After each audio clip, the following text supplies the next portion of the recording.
ഇത് ഈദിൻ്റെ അന്നത്തെ വീഡിയോ ആണ് കേട്ടോ. രാവിലെ എണീച്ച പാടന്നെ വീട്ടിലേക്ക് ഒരു വീഡിയോ കോളൊക്കെ ചെയ്ത് എല്ലാവരോടും ഈദ് മുബാറക് പറഞ്ഞ് പിന്നെ കുളിച്ച് അങ്ങോട്ട് ഡ്രസ്സൊക്കെ ഒന്ന് മാറി ഒരു ഐശ്വര്യം അങ്ങോട്ട് വരുത്തിട്ടോ. അപ്പോഴേക്കും മമ്മിയൊക്കെ എണീച്ച് വന്നിട്ടുണ്ട്. പിന്നെ അതാ ഫുഡ് ഇന്ന് ഓർഡർ ചെയ്തതായിരുന്നു കേട്ടോ.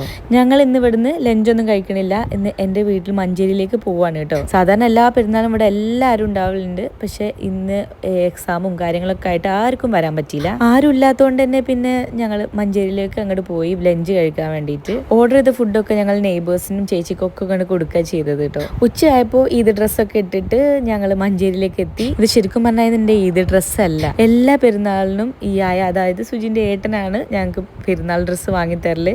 പക്ഷെ വരാൻ പറ്റാത്തത് കൊണ്ട് ഞാൻ എൻ്റെ കയ്യിലുള്ള ഒരു ഡ്രസ്സ് ഇട്ടതാണ് കേട്ടോ. വീട്ടിലെത്തിയ പാടിനെ പിന്നെ അടുക്കളയിലേക്ക് അങ്ങോട്ട് കയറി നിരങ്ങുകയാണ്. അവിടെ ഉണ്ടാക്കി വെച്ച പായസം അങ്ങനെ എടുത്ത് കുടിക്കലും എല്ലാം കൈയിട്ട് വാരി തിന്നലും അങ്ങനെയൊക്കെ ചെയ്യുമ്പോൾ കിട്ടുന്ന ഒരു സുഖം ഉണ്ടല്ലോ.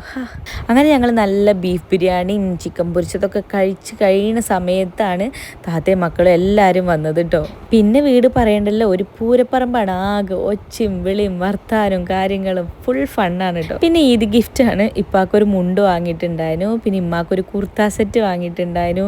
കാക്കാക്കും താത്താക്കും ഞാനും വരുമ്പോൾ ചട്ടിപ്പത്തിരി വാങ്ങിയിട്ടുണ്ടായിരുന്നു. അപ്പോൾ അതൊക്കെ അങ്ങോട്ടും ഇങ്ങോട്ടൊക്കെ കൊടുത്ത് പിന്നെ പെരുന്നാൾ പൈസയാണ് കേട്ടോ. എല്ലാവരും അങ്ങോട്ടും ഇങ്ങോട്ടും ഒക്കെ നിരത്തി പൈസ കൊടുക്കുകയാണ്. സുജി എല്ലാവർക്കും പൈസ കൊടുക്കുമ്പോൾ നിലുവിനുള്ള പൈസ എന്ന് പറഞ്ഞിട്ട് കാക്ക പോയിട്ട് അങ്ങനെ ഒരു 500 രൂപ അടിച്ചു മാറ്റിയിട്ടുണ്ട് കേട്ടോ. പിന്നെ എല്ലാവരും പൈസ എണ്ണണ തിരക്കിലാണ്. പിന്നെ താത്ത ഇപ്പാക്ക് വാങ്ങിക്കൊടുത്ത ഷർട്ട് ഇട്ട് നോക്കുന്ന അത് ഒന്ന് ഓൾട്ടർ ചെയ്യാനൊക്കെ ഉണ്ടെന്ന് പറയണു. പിന്നെ അതാ ഞാൻ ഇറങ്ങുകയാണ് കേട്ടോ. അപ്പോൾ എല്ലാവരോടും ബൈ ബൈ ഒക്കെ പറയാണ്. ഇത് സത്യം പറഞ്ഞാൽ എപ്പോഴും ഞാൻ പറയാറുണ്ടെങ്കിലും ഇത് ശരിക്കും ഒരു സങ്കടമുള്ള കാര്യമാണ് കേട്ടോ. എനിക്ക് പെട്ടെന്ന് പോയി പെട്ടെന്ന് ഇറങ്ങി വരിക എന്നൊക്കെ പറയുന്നത്. അങ്ങനെ എല്ലാവരോടും ബൈ പറഞ്ഞു. ഞാൻ വീഡിയോ എടുത്തപ്പോൾ ഐറു ഓൾറെഡി ബൈ പറഞ്ഞിട്ടുണ്ടെങ്കിൽ വീണ്ടും ബൈ പറയുന്നുണ്ട് കേട്ടോ വീഡിയോക്ക് വേണ്ടിയിട്ട്. പിന്നെ എല്ലാവരോടും ബൈ പറഞ്ഞ് ഞങ്ങൾ ഇറങ്ങിയ ഒരു ടൈം നല്ലൊരു ടൈമായിരുന്നു. ഒടുക്കത്തെ ബ്ലോക്ക് ആയിരുന്നു. വണ്ടിയിലിരുന്ന് ബോറടിച്ച് ഞങ്ങൾ വരുന്ന വഴിക്ക് ആ 1.5 മണിക്കൂറുള്ളൂ ശരിക്ക്. പക്ഷെ അതിൻ്റെ ഇടയിൽ ബ്ലോക്ക് ആയതുകൊണ്ട് കുറേ നേരം വണ്ടിയിലിരുന്നതുകൊണ്ട് ഞങ്ങൾ വഴിയിൽ നിന്ന് വീണ്ടും ചായയൊക്കെ കുടിച്ചിട്ടാണ് വീട്ടിലെത്തിയത്. വീട്ടിലെത്തി കുറച്ച് കഴിഞ്ഞപ്പോൾ എല്ലാവരും വന്നു കേട്ടോ. എക്സാമൊക്കെ കഴിഞ്ഞു, എല്ലാവരും തിരക്കുകളൊക്കെ കഴിഞ്ഞിട്ട് ഫ്രീ ആയിട്ട് കുറച്ച് ദിവസം നിൽക്കാൻ വേണ്ടി വന്നതാണ്.